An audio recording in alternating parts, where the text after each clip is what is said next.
स्वागत है हमारे चैनल वाइज इन्वेस्टर पे। ये हमारा बिजनेस न्यूज वाला सेगमेंट है जिसमें आपको देश दुनिया से जुड़ी सभी फाइनेंशियल न्यूज और अपडेट मिलती हैं। तो चलिए शुरू करते हैं आज की पहली न्यूज से। तो हमारी पहली खबर है एचडीएफसी बैंक की। एचडीएफसी बैंक का Q4 का रिजल्ट आ गया है। जैसे हमने बताया था, जैसे हमने एक्सपेक्ट किया था, रिजल्ट उसके आसपास ही रहा। नेट प्रॉफिट जो रहा इस क्वार्टर का वो रहा 16,511 करोड़ का, जो कि पिछले साल के क्वार्टर से 0.84% ही ज़्यादा है। पिछले साल जो इसी क्वार्टर का जो एचडीएफसी बैंक का रिटर्न था वो 16,373 करोड़ रुपीस का था। एचडीएफसी बैंक के जो शेयर प्राइसेस हैं वो फ्लैट ही खुले हैं और ज़्यादा गेन देखने को नहीं मिला है एचडीएफसी बैंक के प्राइसेस में। जैसे एक्सपेक्टेड था, ऑलरेडी Q4 की जो रिजल्ट एक्सपेक्टेड थे, एस्टिमेटेड रेवेन्यू जो था वो ऑलरेडी एक्सपेक्टेड था, उसी लाइन में आया है। कुछ हमारे रिसर्चर्स का मानना ये भी था कि इस बार एचडीएफसी बैंक का Q4 का रिजल्ट बहुत ज़्यादा अच्छा जा सकता है, अराउंड 35 to 40,000 और may be more than that, but ऐसा नहीं रहा है। रिजल्ट जो है वो उसी पैरामीटर में रहा है, उसी रेंज में रहा है, 16,000, 15,000, 16,000 करोड़ के आसपास। एचडीएफसी बैंक की एनआईआई या नेट इंटरेस्ट इनकम जो है वो बढ़ गई है 29,000 करोड़, जो कि पिछले क्वार्टर में 28,470 करोड़ थी। और जो लोन ग्रोथ है वो वहीं क्वार्टर 2% पे ही है, स्टैग्नेंट है, बनी हुई है। वाइल डिपॉजिट्स जो हैं एचडीएफसी बैंक के वो 7.5% की ग्रोथ दिखाई है डिपॉजिट्स ने क्वार्टर बेसिस पे। तो ये एक अच्छा साइन है बैंक के लिए। तो मार्केट के कुछ एनालिस्ट और रिसर्चर के हिसाब से जो मर्जर की नेगेटिव इम्पैक्ट पड़ा था एचडीएफसी बैंक के स्टॉक पे, जो एचडीएफसी बैंक नीचे की तरफ ड्रैग हुआ था, उसका इम्पैक्ट जो है अब वो काफी हद तक कम हो गया है। हमारी जो अगली न्यूज है वो इंडिया में होने वाले इलेक्शंस को थोड़ा बहुत इम्पैक्ट कर सकती है। जो न्यूज जो है ये एआई टेक्नोलॉजी के ऊपर है, डी फेक्स। आपने सुना होगा डी फेक्स का इस्तेमाल बहुत ज्यादा किया जा रहा है to promote parties. Election campaigns में बहुत सारा यूज किया जा रहा है। कुछ बॉलीवुड सेलिब्रिटीज के फेसेस को यूज करके डी फेक बनाए गए हैं। अभी बिल्कुल लेटेस्ट ही है, इसमें आमिर खान और रणवीर सिंह दोनों के 30 सेकंड्स के डी फेक्स बनाए गए हैं, जिसमें वो मोदी जी को कह रहे हैं, के बारे में बोल रहे हैं कि उनका कैंपेन फेल है, बेकार है और आप कांग्रेस को वोट दीजिए। तो इस तरह के नकली कंप्यूटर जनरेटेड फेसेस और कंप्यूटर जनरेटेड वीडियोस बनाए जा रहे हैं टू इफेक्ट द इलेक्शंस। अगर आपको डी फेक्स के बारे में नहीं पता है कि डी फेक क्या है, तो ये एक एआई जनरेटेड प्रोग्राम है, आर्टिफिशियल इंटेलिजेंस का एक सॉफ्टवेयर है, जिसमें किसी के भी चेहरे को यूज करके आप उससे कुछ भी बुलवा सकते हैं। वो आवाज को भी हूबहू कॉपी कर लेता है और आपके फेस एक्सप्रेशंस को भी कॉपी कर लेता है। फर्क बता पाना बहुत मुश्किल हो जाता है कि ये जो इंसान है, या जो ये एक्टर है, या जो पॉलिटिशियन है, या जो भी ये चेहरा जो आप देख रहे हैं, ये असली है कि नकली है। तो आने वाले दिनों में टेक्नोलॉजी बहुत ज़्यादा एडवांस होती जाएगी। उसके फायदे भी हैं और उसके नुकसान भी हैं। तो नुकसान शायद ये डी फेक भी हो सकता है। तो आई थिंक गवर्नमेंट इसके ऊपर काफ़ी टाइटली और काफ़ी अच्छे से मॉनिटर करेगी। अगली न्यूज़ है वो चाइना से आ रही है। चाइना ने गोल्ड बाय करना शुरू कर दिया है और चाइना काफ़ी एग्रेसिवली गोल्ड बाय कर रहा है। इनफैक्ट अगर हम देखें कि जो चाइना की इकोनॉमी है, या चाइना अगर देखा है तो वर्ल्ड का बिगेस्ट प्रोड्यूसर भी है गोल्ड का, और अभी चाइना वर्ल्ड का बिगेस्ट इंपोर्टर भी बन गया है। चाइना का जितना भी गोल्ड प्रोड्यूस होता है वो बाहर नहीं जाता है, वो इंटरनली कंज्यूम हो जाता है। और being a world biggest producer of gold, it's a big thing. आप अपना सारा का सारा गोल्ड जो आप प्रोड्यूस कर रहे हो वो भी आप रख रहे हो, और आप दूसरा गोल्ड बाहर से भी बाय कर रहे हो, और आप वर्ल्ड के सबसे बड़े इंपोर्टर बन गए हो। इंडिया किसी टाइम पे वर्ल्ड का सबसे बड़ा इंपोर्टर हुआ करता था ड्यू टू हमारे जिस तरह से कल्चर है, लेकिन अब चाइना काफी अग्रेसिवली गोल्ड बाय कर रहा है। जियोपॉलिटिकल टेंशन को देखते हुए, या मिडिल ईस्ट और यूक्रेन वॉर को देखते हुए, या चाइना अपने यन को स्ट्रॉन्ग करना चाहता है एज कम्पेयर टू डॉलर। तो दैट्स वाई ये भी बहुत बड़ा रीजन हो सकता है कि चाइनीज गवर्नमेंट जो है वो गोल्ड बाय कर रही है। अगर अभी देखें हम तो वॉर के चलते और मिडिल ईस्ट में और यूक्रेन रशिया की वॉर को देखते हुए गोल्ड के जो प्राइसेस हैं वो ऑलरेडी $2,400 पर आउंस पे चल रहे हैं, जो अपने ऑलमोस्ट रिकॉर्ड हाई पे हैं। किसी टाइम पे इंडिया भी काफ़ी बड़ा इंपोर्टर होता था। कुछ वक्त पहले इंडिया बिगेस्ट इंपोर्टर था गोल्ड का। हमारे यहाँ गोल्ड का बहुत छोटा सा हिस्सा ही प्रोड्यूस होता है, ज़्यादा गोल्ड माइंस नहीं है। बट चाइना ने हमें काफ़ी पीछे छोड़ दिया है। इनफैक्ट चाइना की जो गोल्ड ज्वेलरी डिमांड थी इस साल की, वो 10% ज़्यादा थी इंडिया के मुकाबले। हमारी डिमांड 6% गिरी है।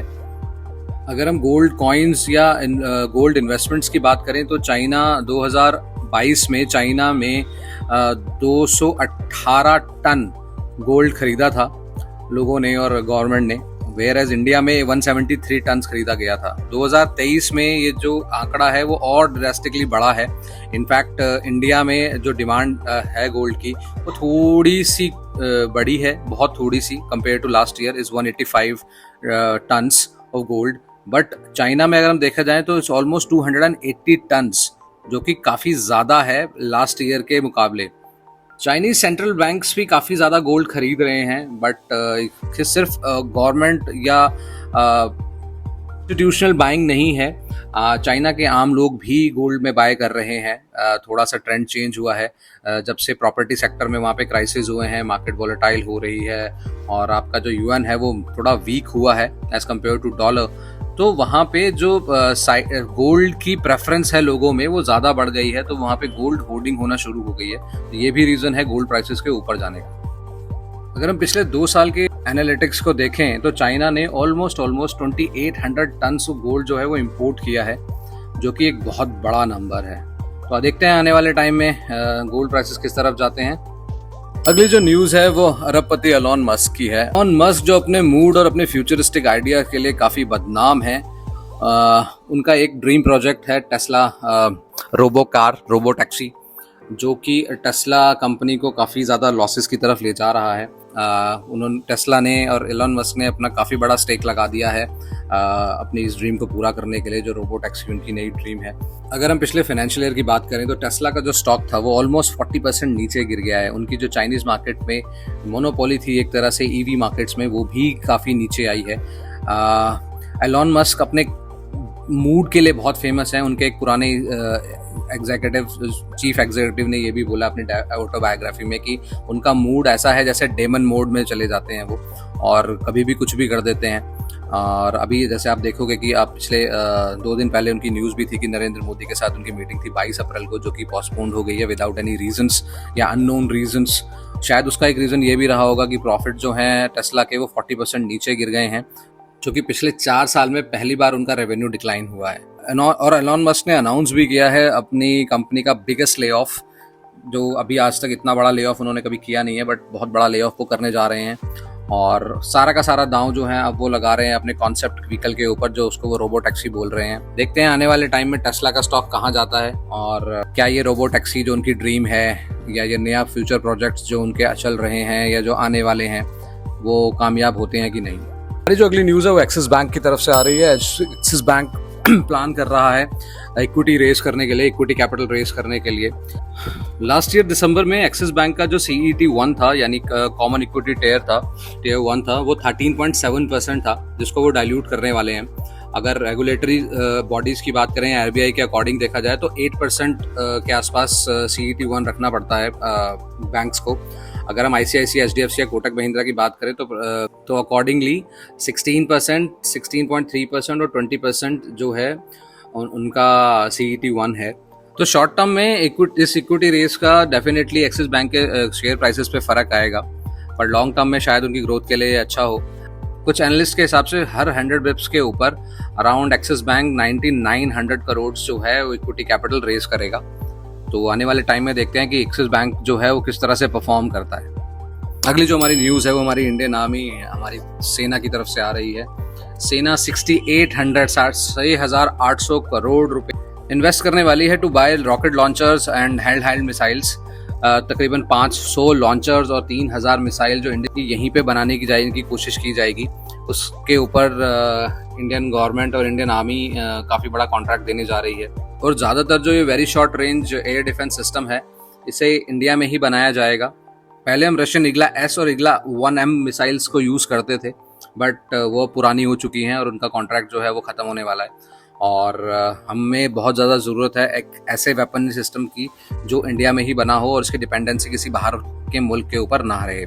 और इंडिया के जो बॉर्डर्स हैं, चाइना और पाकिस्तान के बॉर्डर्स पे जिस तरह से एरियल थ्रेट्स का खतरा बढ़ता जा रहा है, ड्रोन्स का खतरा, हेलीकॉप्टर्स का, चॉपर्स का और एयरक्राफ्ट का खतरा बढ़ता जा रहा है, तो ये काफ़ी ये जो 6800 करोड़ का जो नया प्रोजेक्ट आने वाला है, ये कुछ पब्लिक सेक्टर यूनिट्स को और कुछ private sector Pune based units को मिलने वाला है।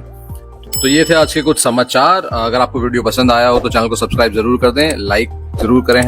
और अगर कोई सवाल है तो कमेंट करके हमें जरूर बताएं। अगर आप स्टॉक मार्केट में ट्रेडिंग करते हैं या ऑप्शन ट्रेडिंग करते हैं तो सुबह हमारा एक वीडियो आते हैं हिंदी और इंग्लिश दोनों में ही, जिसमें हम मार्केट का छोटा सा ओवरव्यू देते हैं, तो आपका वो काफी हेल्प कर सकता है। तो प्लीज आप उसको भी चेक करें। धन्यवाद।